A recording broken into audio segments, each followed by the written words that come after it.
Pillars of growth and డెవలప్మెంట్లో భాగంగా ఈ పిల్లర్స్ అన్ని కూడా తీసుకువచ్చారు.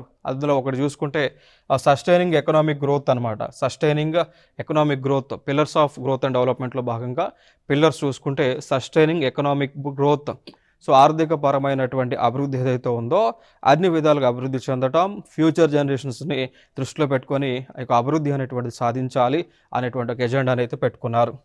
దాంతోపాటు strengthening the foundations of growth, ఏదైతే అభివృద్ధి చెందడానికి మూల కారణాలు ఉన్నాయో మూల కారణాలని కూడా పటిష్టం చేయడం అన్నమాట.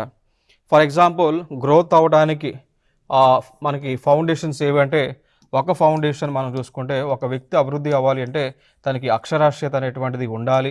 అదేవిధంగా ఒక వ్యక్తి అభివృద్ధి చెందాలి అంటే హెల్త్ అనేటువంటిది ఉండాలి. అండ్ ఎడ్యుకేషన్ అండ్ హెల్త్ని సంపూర్ణంగా డెవలప్ చేస్తారు. తద్వారా ఆ వ్యక్తి అనేటువంటిది డెవలప్ అవుతారు. తర్వాత ఆ వ్యక్తి డెవలప్ అవటం ద్వారా క్రమేపీ గ్రోత్, దేశం యొక్క పురోగతికి వారు సహాయం పడతారు అనేటువంటి అంశాన్ని ఇక్కడ తెలియజేశారు. ఇంకోటి పీపుల్ సెంట్రిక్ డెవలప్మెంట్. సో అభివృద్ధి అనేటువంటిది ప్రజల కేంద్రీకృతంగా ఉండాలి అనేటువంటి అంశాన్ని వన్ ఆఫ్ ద పిల్లర్గా వీరు పెట్టడం జరిగింది.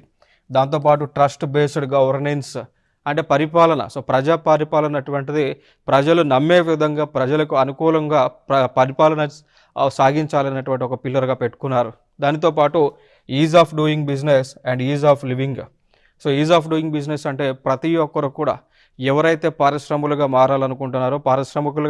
మారాలనుకుంటున్నారో వారికి చేయూతనివ్వటం. సో వారు ఎంటర్‌ప్రెన్యూర్స్‌గా మారడానికి ఎటువంటి ఆటంకాలు లేకుండా ఫెసిలిటీస్ని తీసుకొచ్చేటువంటి కాన్సెప్టే ఈ యొక్క పిల్లర్స్ ఆఫ్ గ్రోత్ అండ్ డెవలప్మెంట్లో ఒక భాగం.